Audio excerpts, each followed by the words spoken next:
What up? Thank you so much for tuning in to this episode of the Dealer Talk podcast. Today, we're going to be talking all about service. So make sure to grab a pen, grab some paper, take some notes, and let's get this thing rolling.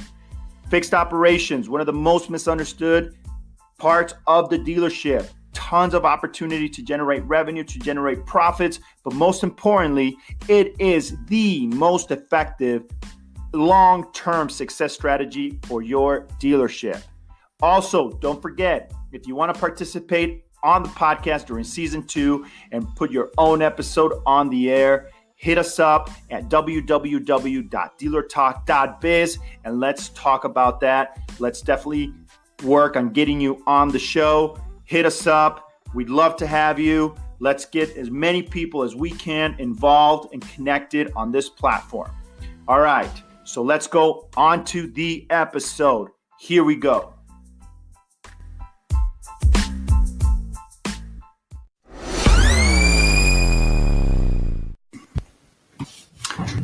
Hello, and welcome to another episode of Dealer Talk. So today I'm kind of riding solo. Eric is not feeling well, so he's not joining us.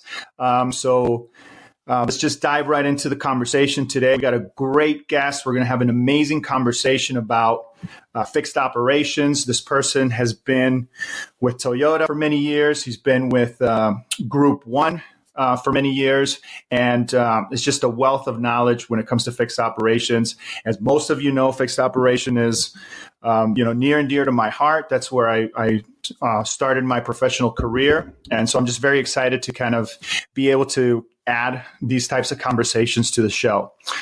Before I make the introduction, I just wanted to remind everybody that the website is now up. We'll definitely make sure to put a link in the notes. So make sure to check it out. Go there to leave us your questions so that we can bring them up to the guest and give you some practical advice that you can take back to your day-to-day. So without further ado, let me introduce our guest for today, Mr. Tim Stockwell. Tim, what's going on, sir? How are you? I'm doing great, Herb. Good morning. Hey, man, it's great to have you on the show. I'm excited to have this conversation. Before we get things rolling here, can you just give the audience a little recap of your background? Sure. Started in the car business at the early age of 17. When I turned 18, I got promoted in a small chain of stores to being a service manager. So I worked in the independents until about 2001. And then got my first dealership job, and then promoted up, ended up with AutoNation, a service manager, and then parts and service director with them, and then over to Group 1, where I spent over a decade working with them and doing some fix ops with a couple different stores with them, and then now have went on to the next experience and working with a smaller company that has just 3 rooftops that we're trying to turn around and develop them. Right on, man. Right on. So that's a little bit of a change, right? Change of pace for you? It's quite the change, yeah. It's a good change, but quite the change, yeah. All right, man. So what's the difference? And I know you've only been doing this for a couple of months, I believe, or a couple of weeks, rather. But what's the difference, right, when you're managing a big, fixed operations department versus, something that's a little bit smaller? Like, what things contrast there? Well, I mean, first of all, it's the size of your ship, right? I mean, I had, would say, 100 people under me at the previous job. We're doing thousands of hours a month. But fortunately, I'd been there for a while and built that. So, it's I won't say it's running itself, but everything's in place. The people are in place. So day-to-day operations are much smaller, right?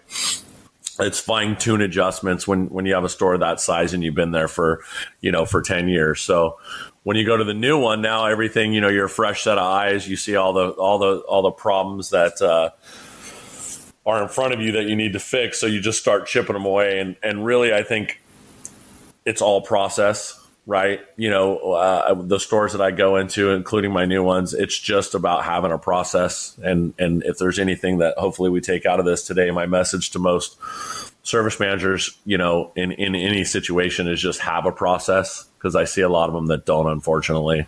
Yeah, man, right on. I totally agree with that. I think that's key. But and I guess that would depend, right? Depends on the store, depends on the market that you're in. But is there, just as a takeaway, is there like a pillar, so to speak, like, fundamentals that you think, would be something that every should at least make sure that they have that? Well, I mean, there's several pillars, right, to what you want to accomplish. I mean, you got to have a plan. I mean, I think every situation's a bit different, Herb. When you walk into a store, I mean, what is the problem, and you have to fix it. But I think as far as what you grow, I'm a firm believer in ethics and honesty. So you want to put together a team that first and foremost cares about your customer. So, I mean, I think a pillar is always going to build trust and rapport with your employees and with your customer. And when you get that, that's when you become successful in the parts and service business. And when you have, retention, and you have CSI, and you're making gross. So I guess to answer your question is for me, it's always about the people, right? Analyze your people, see what you got, and just start drilling the message into them from day one about what we're going to be. Does that make sense? Oh, yeah, no, totally. Yeah. I mean, I think I totally agree. I think that it starts with the people for sure. But what about between departments? Because that's one of the things that I've noticed at a lot of stores. Not all stores, but, enough where I feel the need to kind of bring it up here and kind of get your perspective. But, you have sales, you have service that instead of working together, most of the times it seems like they're working kind of against each other, or at least as separate, as individuals, right? Do you find that that's the case in your experience? And, what do you think that people can do to kind of overcome that? Well, they have to communicate. I certainly don't have that problem. From used car managers to general sales managers, right, to your parts department manager, who's your main partner. You just have to have communication, and you have to be all moving in the same direction, right? So what's expected of me, what's expected of you. I know that it's easier for me because I'm a little bit of a stronger personality, and I think for some guys that might be a little more reserved. It could be a little more difficult. But as long as you ask the question, what are we doing for each other? And then, as long as you're doing that and you have a process, I think that works itself out. I've always looked at a dealership as a bunch of little islands, right? And nobody really runs over to help until one of the islands is on fire. There's smoke coming up, right? And I think when you have a good dealership, it's not like that. I think when all the managers are on the same page, those problems don't exist. So I guess to answer that is, communicate and just know what's expected of you and what you expect of them. And I think it works itself out. Yeah, no, I agree. There's certainly some stores, like you said, that you can just, as you walk in, you just feel there's a difference, right? You feel that the way that they're operating is different than the norm. Especially when you're at a good store, right? It just runs differently. Well, but what makes it a good store, right? I mean, and I know what you're talking about with the feeling, but what makes that occur? It's leadership, right? Yeah, no, totally. It's that. You made a good point right now. You talked about understanding each other and kind of collaborating with each other, and I think that's key. So it's just interesting to me how sometimes that's not. It just doesn't feel like it's the average, within the industry. It just feels different. Sure.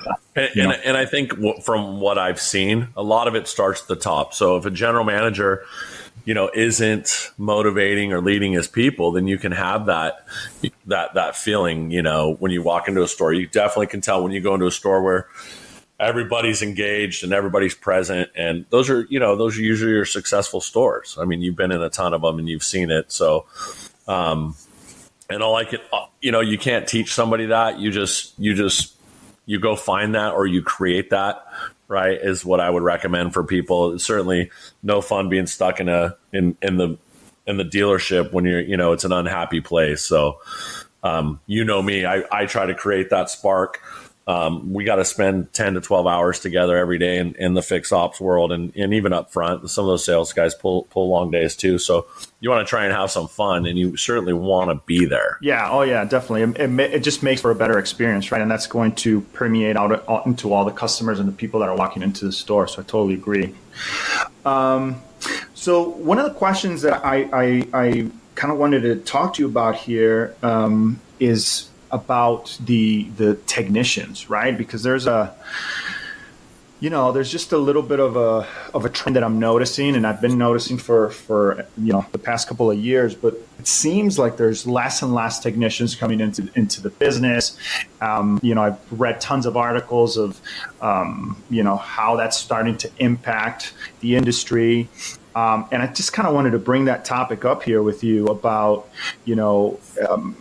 is it, do you see that's a trend where we're having less and less technicians? How can we kind of overcome that? What are some of your strategies that you can share to kind of help all the other managers that are tuning into this podcast? Sure. I mean, technicians is a huge issue, right? A lot of our labor force in the country right now. I mean, we need young adults to build houses, to work on cars, right? To be electricians and plumbers. So we certainly strategize a lot on technicians. And I think the common things you're seeing is signing bonuses, techs certainly being paid the proper wage.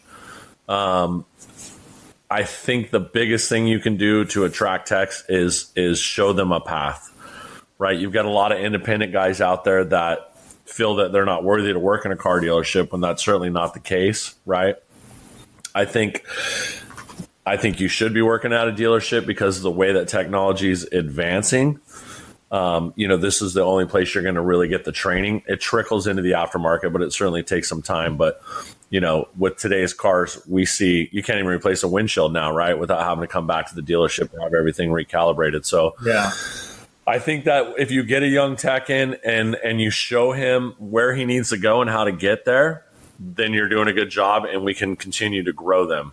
I think when you don't pay attention to your techs and you're not paying them properly and you can't staff your store properly and you can't keep your customers because you don't know how to treat your customers, you're going to lose, not just your tech, but you're going to lose your employees, in the other areas also. So I personally don't find a problem with recruiting techs because, I believe I speak tech, right? I understand what they go through.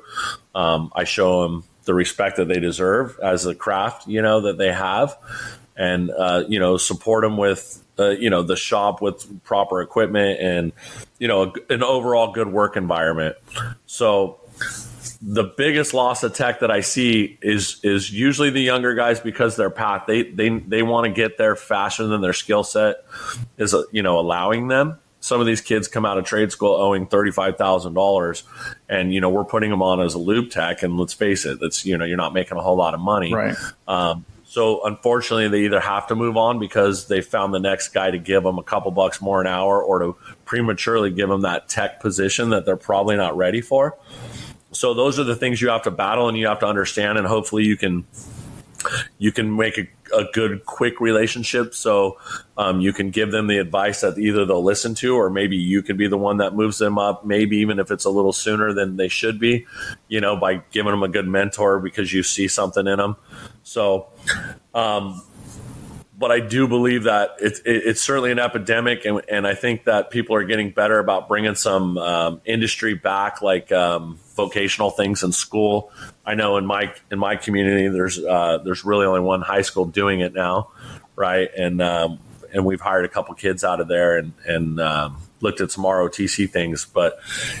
We need to be talking about it. We need to be getting kids excited about working on cars and those other industries again. And I think we'll get there. I think it's going to be okay. Do you think that the atmosphere has changed? And here's what I mean by that. So when I was starting up, as I mentioned to you, I was a lube tech and a tire technician. And man, I wanted to be a full tech, because it just seemed like the coolest job in the whole operation. These guys were having a bunch of fun all the time. There was a sense of camaraderie between the guys in the shop. And as time has kind of passed on, that seems to have kind of dissipated to a degree. It became more of a job. You know what I mean? But with a different feel. Do you think that's part of there's a loss of charm there to the profession itself? Yeah, absolutely. I think anything that we do, I mean, you and I were talking right before we started this about careers and how we stay motivated in what we do. So I certainly think that if you're a tech, if you're a counter guy, if you're a car salesman, right, you have to want to be that, and you have to force yourself, like all of us do at some point or another, to focus every day and own the day. And I certainly think that you have the right people. And that could take a while in a shop too, right? Is because if you got the guys that are creating not the greatest place to work, that could chase some of your people and have some of your tech loss too, and discourage a young Herb who's a tire tech to want to move up, right? So I think that again, it comes down to leadership, and you have to create that culture, and that spreads down through your leadership, being your team leaders or your shop foreman, your expert techs, and all the way down to those entry level guys. Right on, man. Yeah, I like that. So kind of switching gears here a little bit. So you mentioned retention earlier, and I kind of wanted to talk about that because it's probably one of my biggest pet peeves when it comes to, I'm kind of starting out the question. I'm going to talk about just customer acquisition, right? So I see that dealers spend tons of money trying to get new customers, just trying to go out into the marketplace, which, by the way, the market's going to do what the market's going to do, right? We can't generate more business. All we can do is take market share away from the competitors.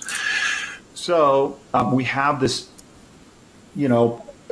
pool, if you will, of customers or potential buyers that have already said yes to the dealership, either by purchasing or by continuing to service their vehicles there. But all that is happening, or the potential for that is in service.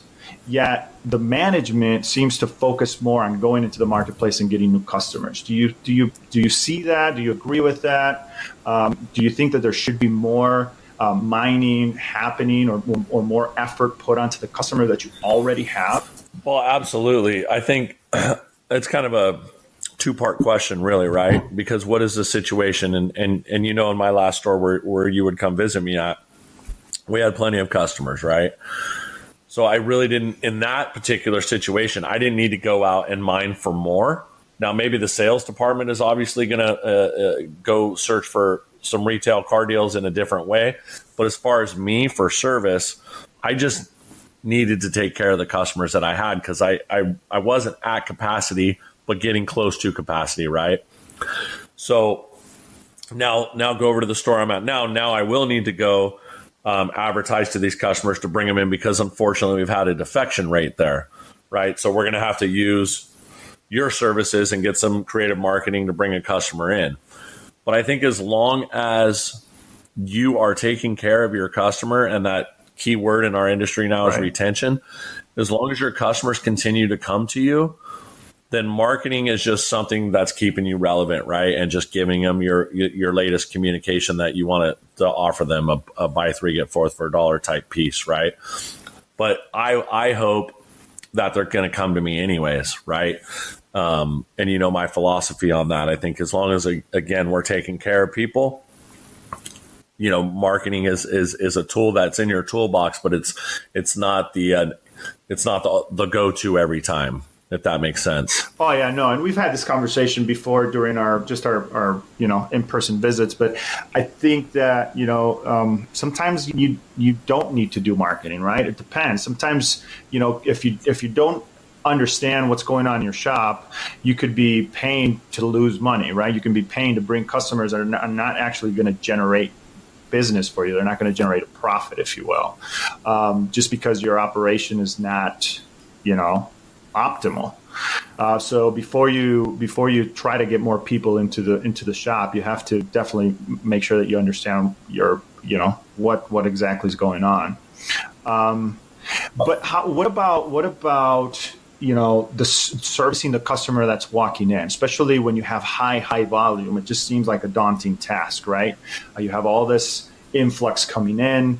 You have the standard for the consumer now is very, very high, right? Quick in and out services, sort of a deal. They expect all these different amenities. How do you do that, man? Like in your experience, from your last position? Well, I mean, you have to be organized. And I think in my situation, we are very heavily dependent on appointments, so you can prepare for it, so you know what you have coming in. Some of the other stores that I was mentoring had really didn't have a structured appointment process. So you might have 30 people walk in at 7, you might have 5. You could have 100 people that day, you might have 55.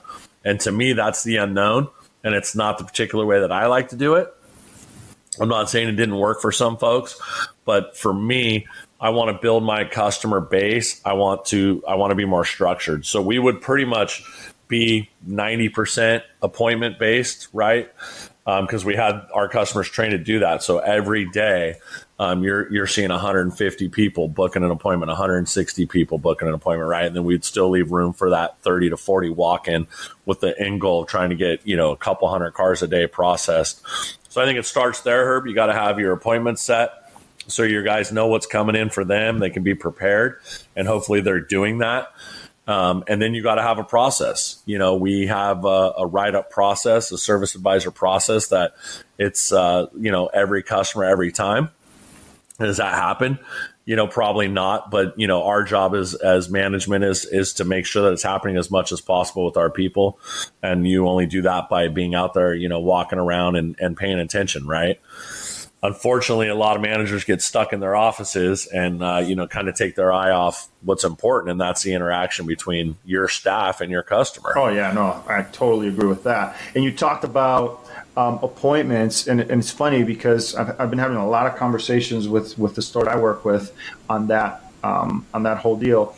But here's I don't want to say fact, but there is a lot of information out there on scheduling, right? So one article in particular that I read off of, I believe it was Fixed Ops Journal, talked about the utilization of schedulers, right? A lot of the customers don't even know that dealerships have these schedulers, and if they do, they don't know how to use it. They don't know how to engage with it.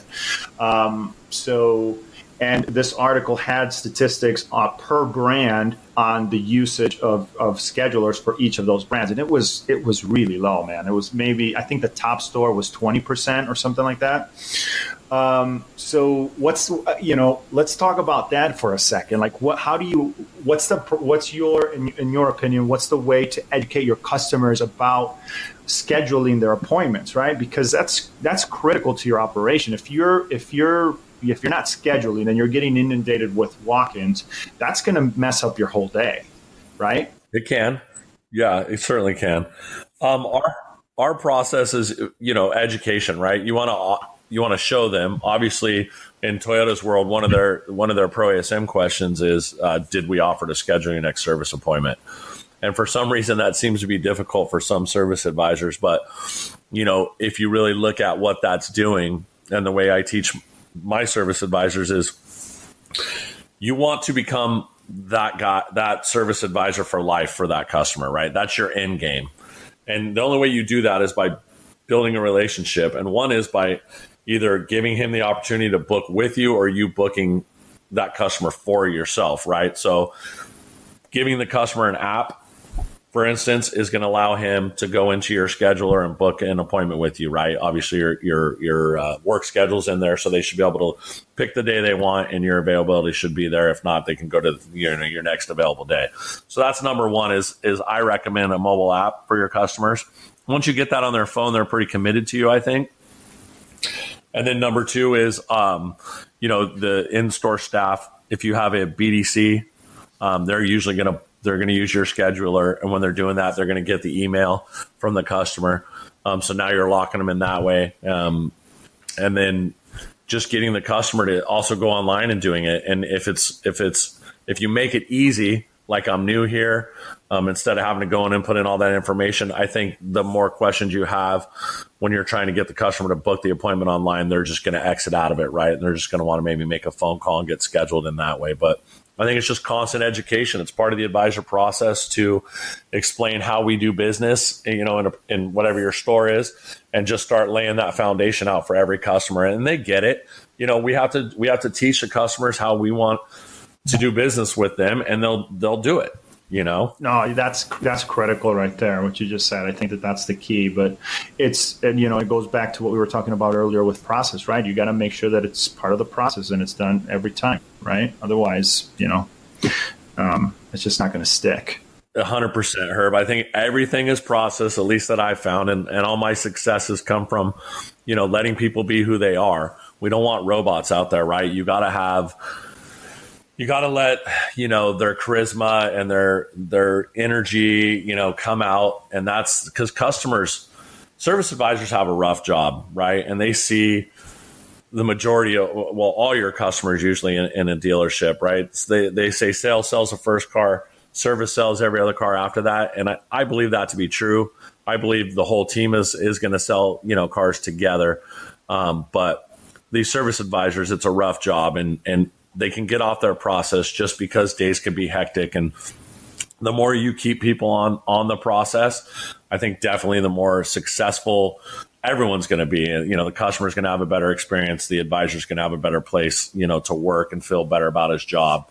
And then, of course, management's going to have a better run store. So process. Yes, sir. I agree. All right. So I'm going to take this to a far out place, man. So come along this journey with me for a second. So I've been reading a lot about AI and having a lot of conversations about what does that mean for service in particular. And it's gotten to a place where it's, we're talking about kiosks and, customers driving up and, inputting their regular maintenance into a kiosk type of a situation. Where do you see this whole AI in service, just based on your experience? Do you think it's going to, it's going to lend for impact? Do you think that would be positive, negative, or do you think that, that's not something that's going to affect service as much as people are talking about? I think that it's obviously going to affect service because we're technology driven, right? And I think eventually we are going to get there to where, unfortunately, we're going to replace humans. We're already doing it at grocery stores, right? So I think that I don't like it personally because I built my career on actually speaking with people and building rapport and building trust and creating that relationship. And I know that, things are changing, right? And people are more accustomed to using our devices and they're okay with that. So I think somewhere in the middle is where we're going to be.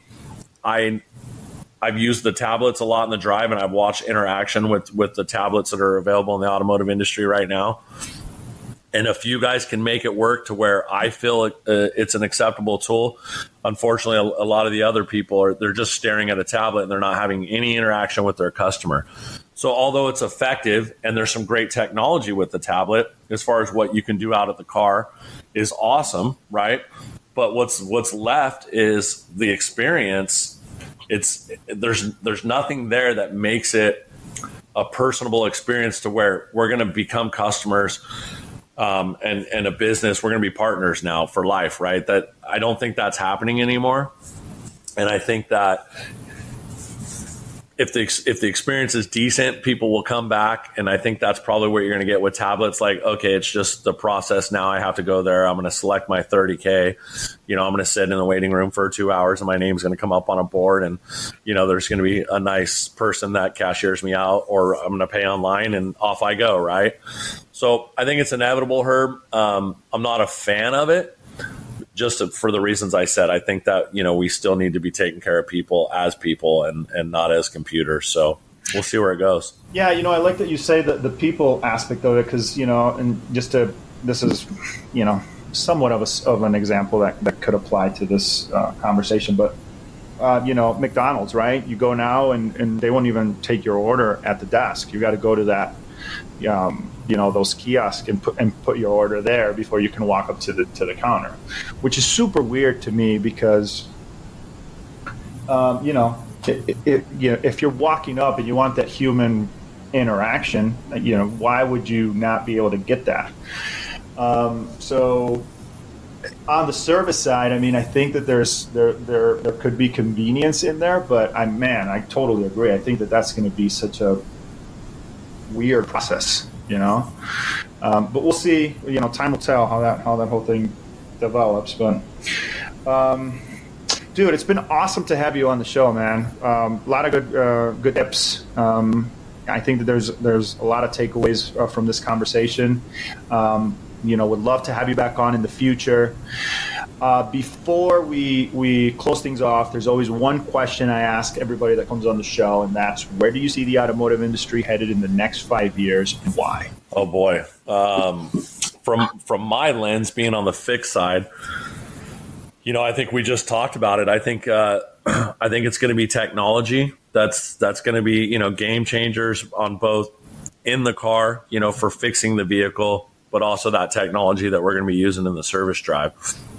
I think that people don't want to probably purchase a car the way they do now. I think that people are going to be more like an Amazon type thing, where you're going to go pick out your car online and then you're just going to go pick it up. So I think the automotive industry is going to advance. People still want cars. People are still going to buy cars. I think you see your Teslas and your Priuses. There's a time and a place for them, but I don't think the automotive industry by any means is going to go all electric or, we love our cars in America. There's still a lot of them out there. The car business is still really good. So I think we're just going to keep chugging down that technology line and see what happens. And hopefully we can still keep the human part involved and really grow your business. Like my message has been, just trying to keep that retention going because people want to do business with you, not because they have to. Yeah, man. Do you envision the whole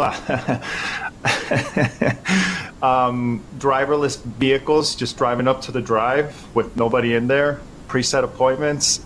I think it's going to happen, Herb. Yeah, I think it's going to happen. I mean, the Toyota already has this technology, right? They're already shooting us, a problem code in the car, so we're already getting that alert.